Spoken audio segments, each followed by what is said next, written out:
Hello, and welcome to Temple of the False Pod, where decks are not optimized, but our plays sure as heck are fun. I'm Andy.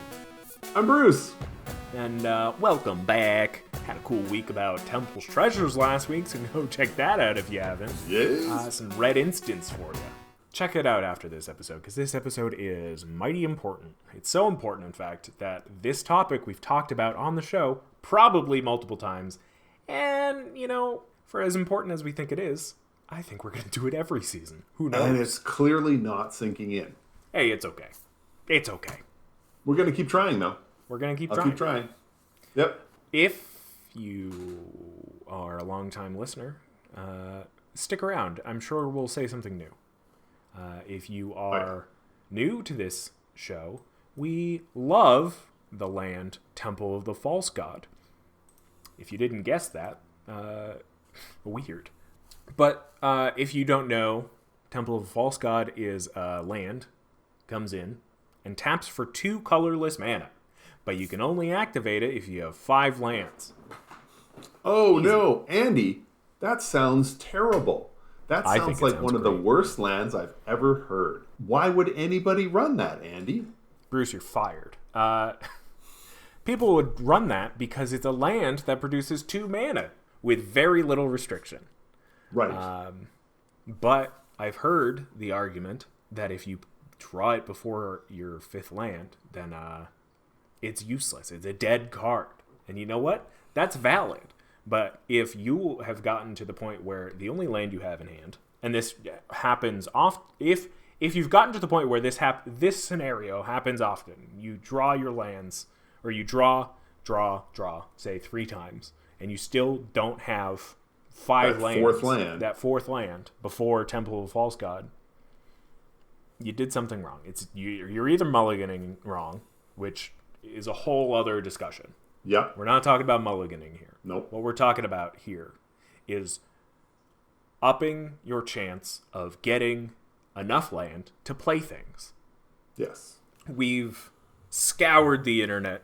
We've done hours and hours of research. We've noticed a trend where people say that the number of lands to play in your commander deck, your 100-card singleton deck, number of lands you should play, including basic and non-basic lands, it's around 36, 37. Right. We're coming to tell you you're wrong. You're dead wrong. It is just straight wrong. The only time you should ever be running 36 lands in your deck is if you don't have any cards in your deck that cost more than 3. Mm. Those commander decks are out there. You guys go ahead and run your 36. I would still run 40 in those decks because I would like to cast maybe 2 of those spells every turn and not just 1. But hey, that's just me. That's just me. I know other people, they really like playing their commander games where they get to do one thing every single turn and that's it because they don't have enough mana. Because they're running 36 lands, and they think that the proper way to play is to run 36, be excited, and remember every single time that you got all your land drops, but forget all of the times when you didn't, and just sat there and did nothing because you didn't have enough mana. Mm. So this isn't just Andy and I saying you need to run 40. We're going to give you the backup. So Andy is going to put the link in the show notes for a website. It's called mtgnexus.com. Now, on the website, they have a hypergeometric calculator, which basically says how big is your deck, how many copies of the cards are you running, how many cards have you drawn, how many cards are you hoping to have. And it will tell you the odds of that happening. In the case of lands, and I promise this will be the one and only time I'm going to refer to the calculator and I'm going to be throwing all these ridiculous numbers at you because that's boring. Your deck size for every commander deck is 99. It says, how many lands are you running? 36, because apparently that's the appropriate number that everyone else seems to think is appropriate. How many lands do you want to draw on consecutive turns? Let's say 4. For me personally, I like to get 6. Or at least 5, because I tend to play with more expensive commanders. But maybe your commander costs 4. All of your key spells are only 4 mana. So you're like, you know what? If I can get that 4 lands by turn 4, then I'm doing all right. But by turn 4, you've only seen 11 cards of your deck because you had 7 in hand to start and you've drawn 4 times. Now, I appreciate maybe you've had a card draw spell in those first 4 turns. There's a good chance you haven't because you probably only have 10 of those in your deck. Some people have even less. Either way, let's look at this without the card draw. So the first 4 turns, you're looking to get 4 lands because you want to play one on your first turn, second, third, and fourth turns. Okay, so with 36 cards in hand, what are the odds? Well, the odds say that 38% of the time, you're not going to find 4 lands. Congratulations, more than half of the time, you're going to get your 4 lands, you're going to be okay. Don't worry about it. 36, definitely the way to go. Or you could look at this and say, what? Almost 40% of my games, I'm not going to get 4 lands by turn 4? Unless I'm adding ramp in? Why would that ever be an acceptable number to anyone? It is mind-boggling to me that anybody would think 36 lands, when confronted with this, 36 lands means that 38% of the time, you're not going to have the lands you need by the end of turn 4. Andy, I'm finishing my rant. Jump in. Okay. I agree. I think the thing with lands is that like they're required to play spells. And I think like sure you could think like, oh, but I've got ramp. But if you're playing rampant growth on turn 3 to make sure that you get your 4th land, then it's not ramp. Like you're just like if you're replacing your lands with ramp spells 1 for 1, maybe even like your every say 3 ramp spells you take away a land, it's still not like enough to really justify like cutting down your land. I think the biggest thing for me is like I already have a hard time cutting spells, and I know that that's like a very common thing, right? Because it's like, oh, I want to play this card. This card seems so cool. It has like this cool synergy. But if you take like extra care to like to criticize, or not even criticize, but like and analyze certain cards within the context of a deck, you'll notice that like, okay, like maybe it's not going to do the thing I want it to do every time that I play it. Right. And I mean, I think that this is kind of where Temple of False God comes in. Is like, if you look at, say, this calculator, right? You put in 99. You put in deck size 99. Copies ran is going to be your other lands that aren't Temple of the False God. Right. So 39. Cards drawn, say by turn 5, I guess, is when you want to play it. Yeah. Say you already have it in hand. Card drawn 12. Odds to have 4 other lands. By that point in the game of seeing 12 cards, you should have a 77.7% chance of letting Temple of the False God do its thing. Right. And that's if you already have it in hand. The chances of having Temple of the False God in your opening hand, let's see. Chances of having Temple of the False God in your hand is 7%.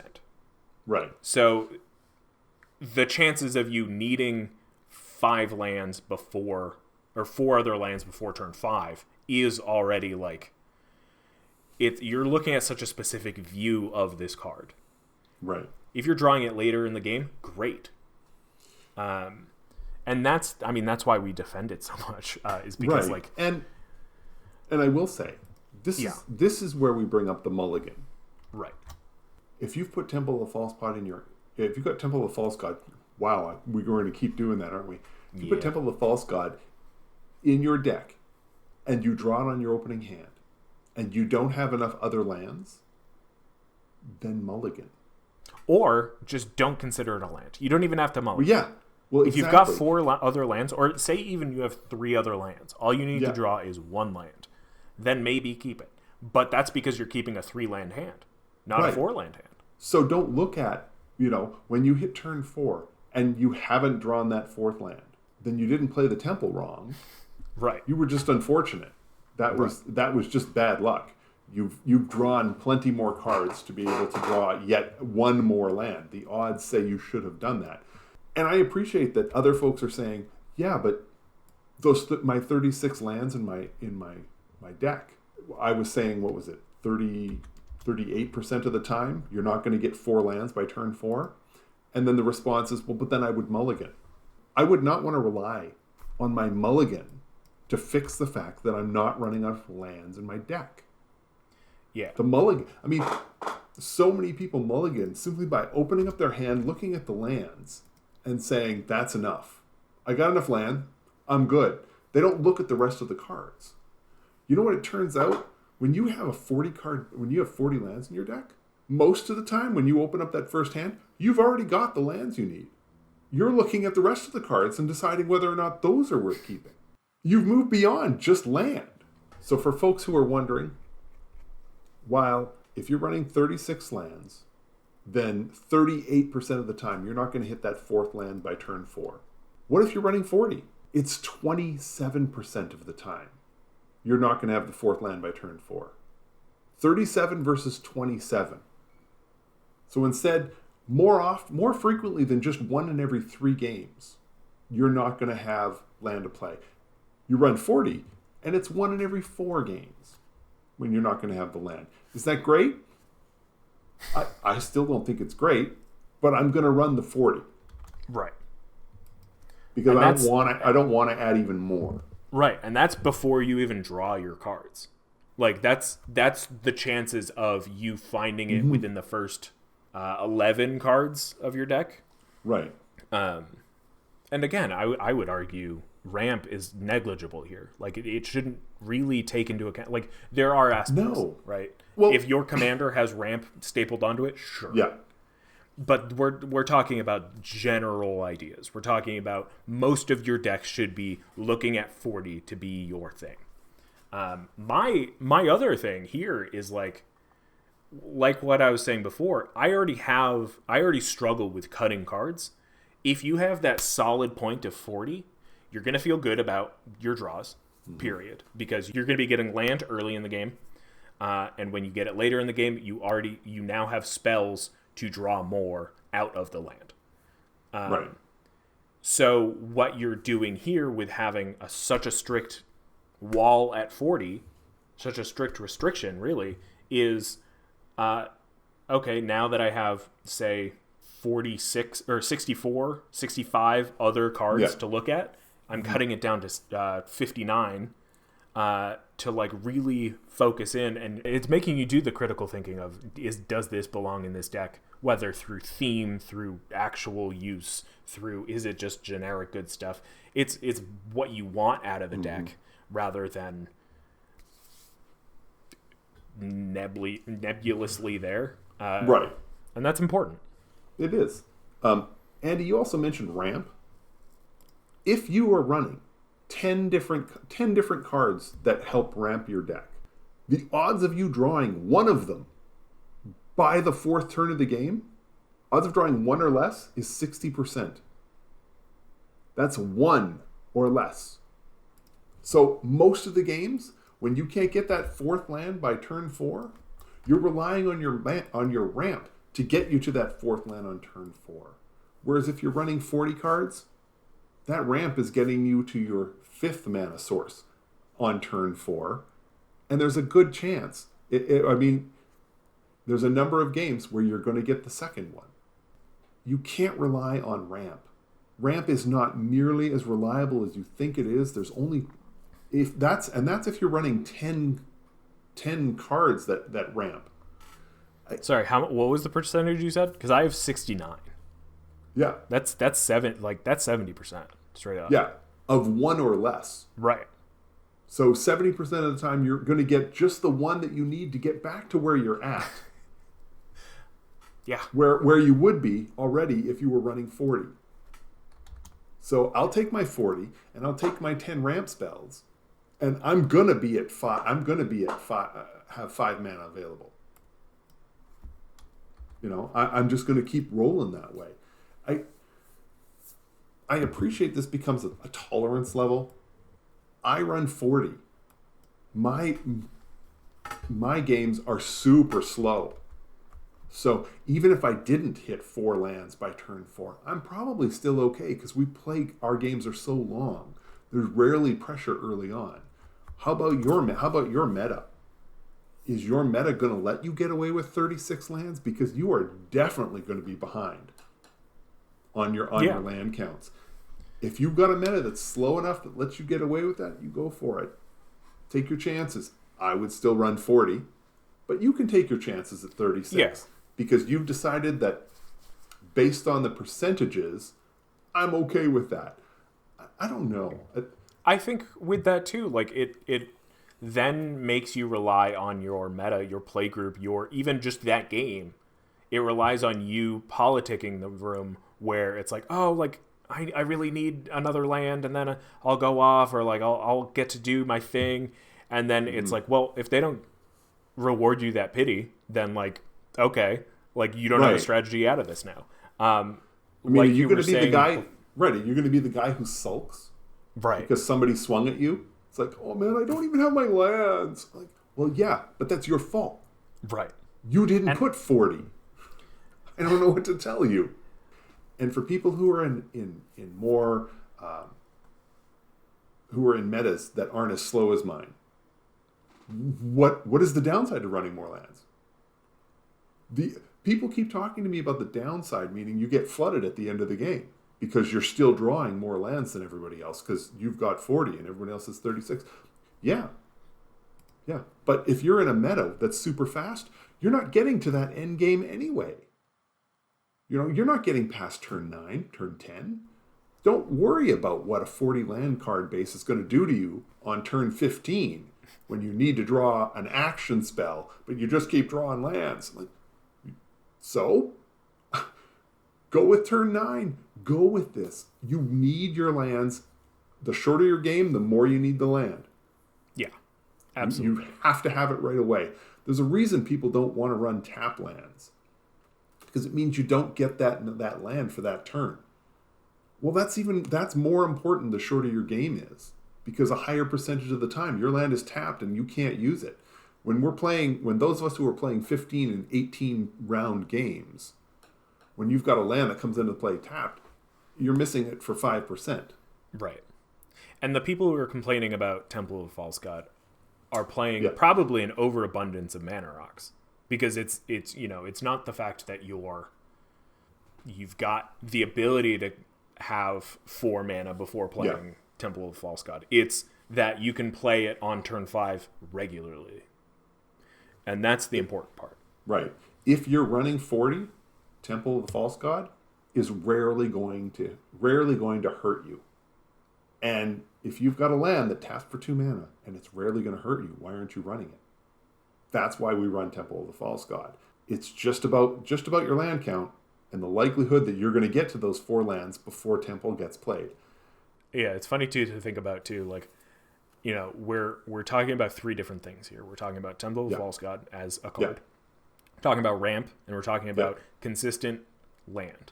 But the people who talk about consistent land and ramp are always like against Temple of the False God. But like the people, it's like, if you are playing more ramp, Temple of the False God just gets better. So it's like it's a good card. People play it. Right. Especially, I mean, like, I don't know, like it's so bizarre to me to be like, well, I just want to play this one card, right? And sure, tutors are things. Great. That essentially is replacement for the fact that you only have 1 copy of each card in your deck. But if you don't have tutors and you change a land into something else, you're not giving yourself a higher percentage that you are going to play that specific card. You're taking away a bigger percentage of how you're going to be able to play anything because you're getting rid of that land. And so I think with 40, it is this I mean, it's still not 100%, but it's a high enough percent that you can feel comfortable with the idea that, okay, I can either get myself out of this hole. I have a high enough chance that I'm going to get to the number that I want by this certain turn. Right. And I'm going to continue to be able to draw into spells without being too high of a chance that you're going to flood. That's going to happen, but as much as it's going to happen that you're going to be mana screwed. Right. Andy, you mentioned tutors. Now, most of the ramp that you're using are probably tutors. They're either tutors or mana rocks. Right. Think of it like this. If you have a demonic tutor in your hand, do you really want to use it to go get a land? Do you know how many times I've heard people say, like, oh, every time I play this card, it's just to go find a land? Too often. Play more land. Right. And I realize, look, it's a flexible card. That's something that it can do. It can help you out when you're getting mana screwed. Yeah. I'm not saying demonic tutor is bad by any means. No, but if you're running 40, you're going to use demonic tutor to go find land way less than if you're only running 36. Use your demonic tutor to go find a good card, assuming that you're going to play with those with those kind of tutors. It's an obvious scenario. You've got a card that can get you anything in your deck, and you burn it to go and find a land. Just put enough of them in your deck. You just turned your demonic tutor into Terramorphic Expanse. Like that's all you did. Every other card in your deck, there's only one copy. There's 36 copies of lands, and you're using the tutor to go find one of those 36 cards. Oh, you should feel terrible. You should feel horrible that you had to do that. And if you're not running 40 lands, you did it to yourself. You've got nobody to blame. I think my final point, I guess, is like, it is astonishing that adding 4 lands from 36 to 40 increases the chance of you getting the number of lands you need by a critical turn, 4 or 5, by 10%. Like, that is huge. Like, it goes, like you said, it goes from 1 in 4 games not having that 1 mana to 1 in 5 games. And that could be your whole month of Magic. Like, and only see it once that it's like, I just needed to draw an extra card. And that's where your card draw and your ramp comes in.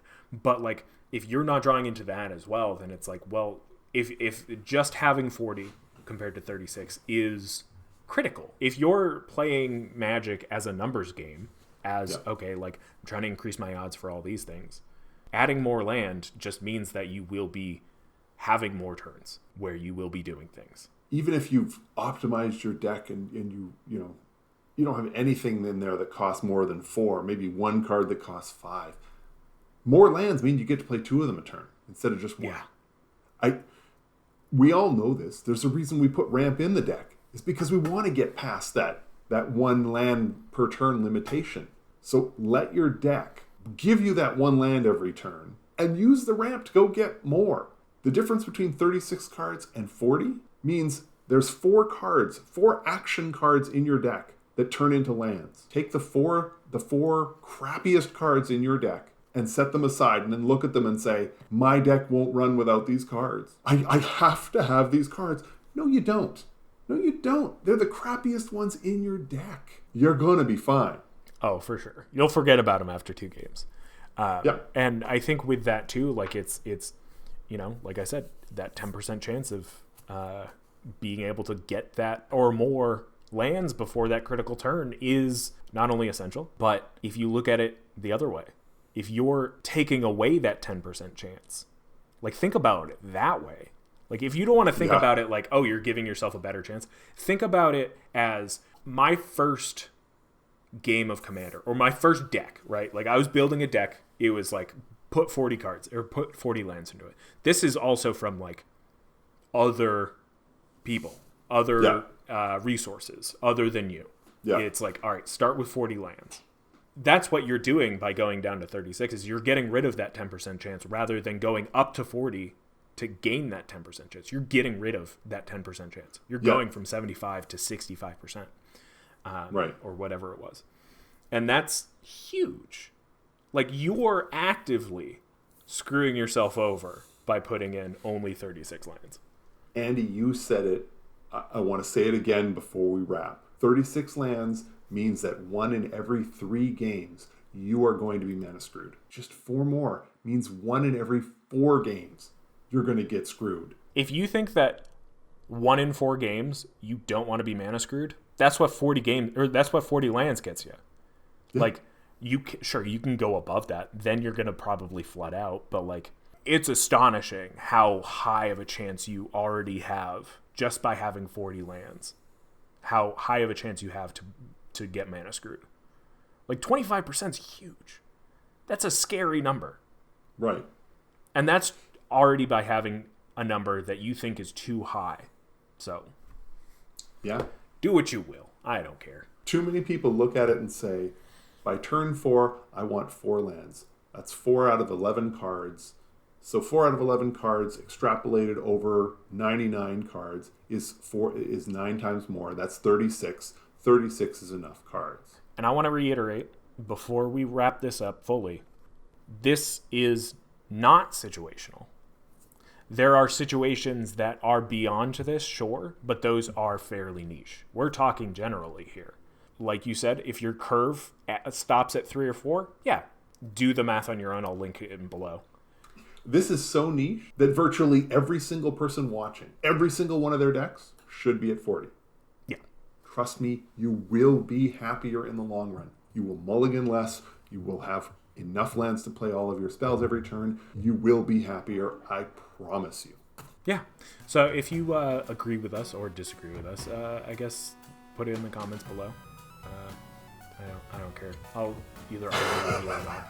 We'll see. But we're here to tell you 40 is the perfect number.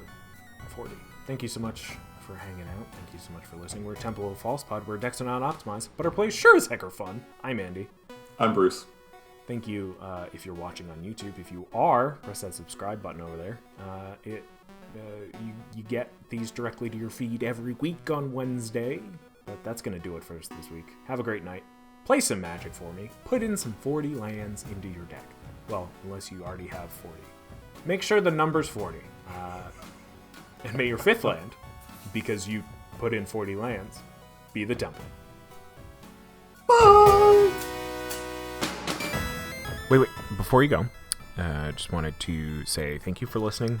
You can reach out to us via email at falsepodmtg@gmail.com or on Twitter @falsepodmtg. Bruce is @manaburned, and I'm @AndyWeekend, though you'll definitely notice I use the podcast Twitter far more often. Now that we've got you here, make sure you subscribe, like, rate us on whatever podcast platform you use. It helps us out. It gets us more reach. Subscribe to us on our YouTube channel. Like a video there. Leave some comments for more casual enjoyment. Thank you so much for listening. We'll be back with some more timeless discussions about all things casual. So come hang out, and may your 5th land be the Temple. Bye-bye. Should I do my best, Bruce? Bye!